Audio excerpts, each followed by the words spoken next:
Late Sunday afternoon, Malcolm X was murdered as he was about to address a nationalist meeting at the Audubon Ballroom in Upper Manhattan.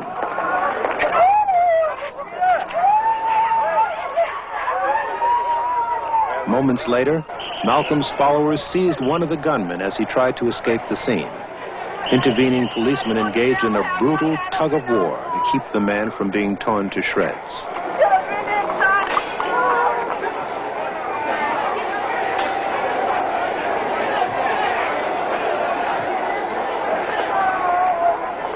The cruel irony is that Malcolm was murdered by members of his own race, the very people he was fighting for with his extraordinary abilities. And that is the central theme of this documentary.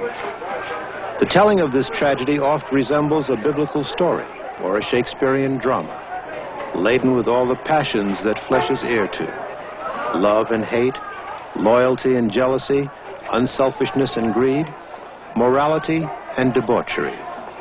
May we all profit in the telling of this story, resolving never to repeat its grievous mistakes.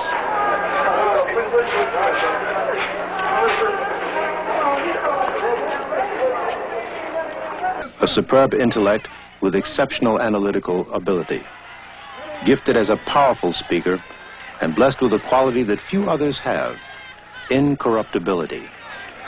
Time would show, however, that Malcolm's glaring frailty lay in his blind devotion to the man who had salvaged him from a life of crime, Elijah Muhammad. Elijah, then, must also be accorded a dominant role here. As head of the Nation of Islam, also known as the Black Muslims, Elijah provided the structure within which Malcolm would develop. But it wasn't destined to last. This powerful alliance of Elijah and his devoted Lieutenant Malcolm X would be split by individuals within the Nation of Islam, as well as by persons working for the United States government, who infiltrated, helped divide, and set the stage for Malcolm's ouster from the Nation of Islam, and then his murder. Malcolm's brother Wilfred, himself a minister in the Nation of Islam, bore witness to this tragic scenario. His narrative will be key to our story.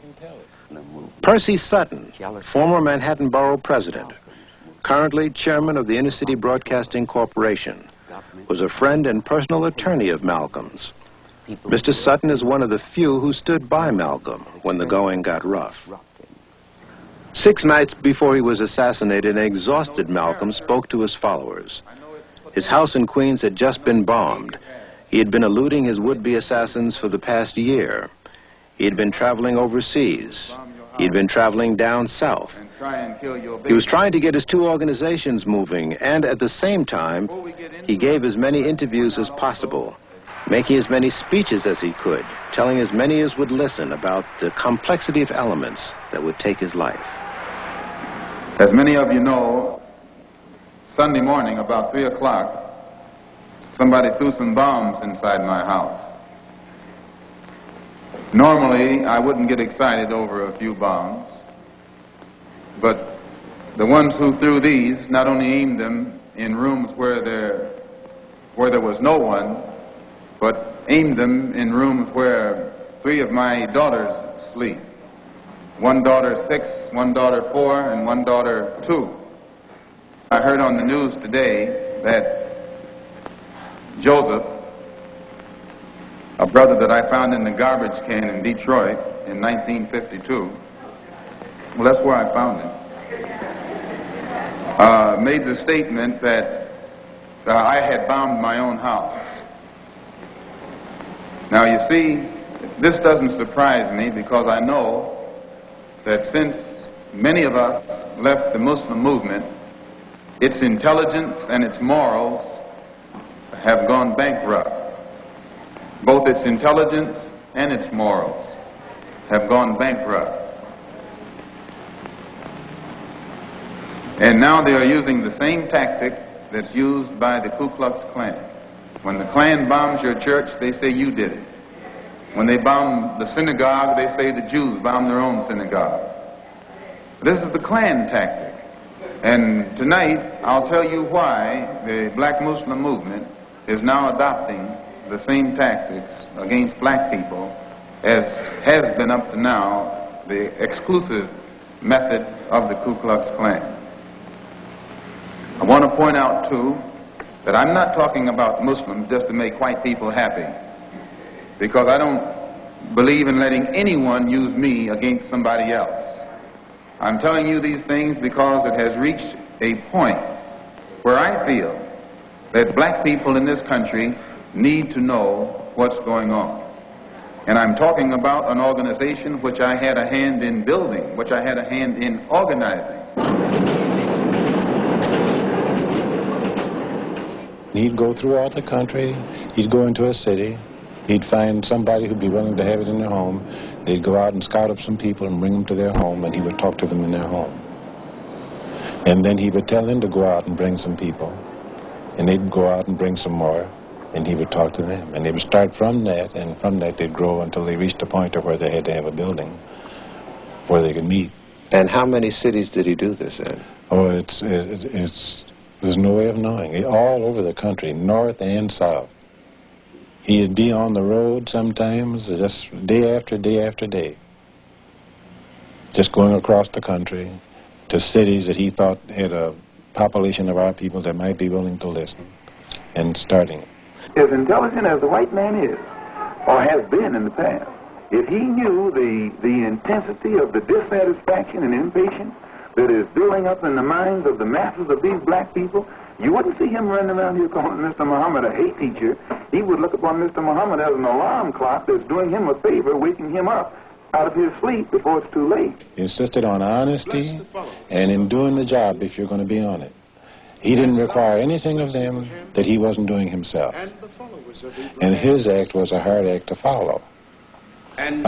He didn't, many times I used to wonder if he realized that people just couldn't be, in general, just couldn't be as dedicated and committed to a thing as he was. You don't find that many people. You don't find too many people that will commit themselves the way he did. Many nights he wouldn't get but 4 hours sleep, sometimes less. He would go until he just couldn't go any further. And then he'd have to get some sleep, and once he woke up, he'd wake up running. In the late of the night, I've had the chance to talk. In the early morning hours, I had the chance to talk with him. I do know that he was a loyal follower of the Honorable Elijah Muhammad, to the extent that I perhaps wouldn't have been, or you perhaps wouldn't have been. A loyalty that was unusual. Representative Powell implied in a statement, I believe it was over the weekend, that he had summoned you to Washington to fill a gap in leadership. Is that correct? No, Adam Clayton Powell has never summoned me anywhere. Adam Clayton Powell could not summon me. The only man in America who can summon me anywhere is the Honorable Elijah Muhammad. The stick that I always used in presenting, representing, and defending the Muslim movement was the fact that it had the ability to reform the morals of the so-called Negro community. One time I mentioned to the messenger, I said, you know, sometimes people need a chance to relax. Maybe I'll have some parties or something. I was just picnics or just something to get away and break them and get a chance to relax some. And he told me, he said, you know what would happen? He said, if you let them get anywhere near what they used to do, he said, they'll go right back into it. It's just like taking a fish out of water. He said, if you lay that fish on the bank, he's going to flop around till he gets back in the water. And he said, the same way these people will do. He said, if I let them have any kind of freedom, he said, they'll go right back to boogieing and drinking and everything else that they used to do. The teachings of the Honorable Elijah Muhammad is like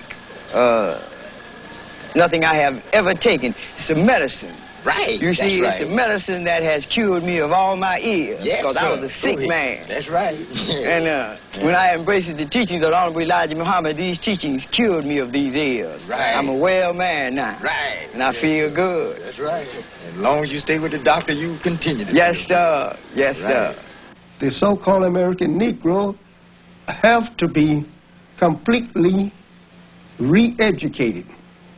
He have to be completely made over. The messenger had already spoken as the hair should be cut in a neat manner.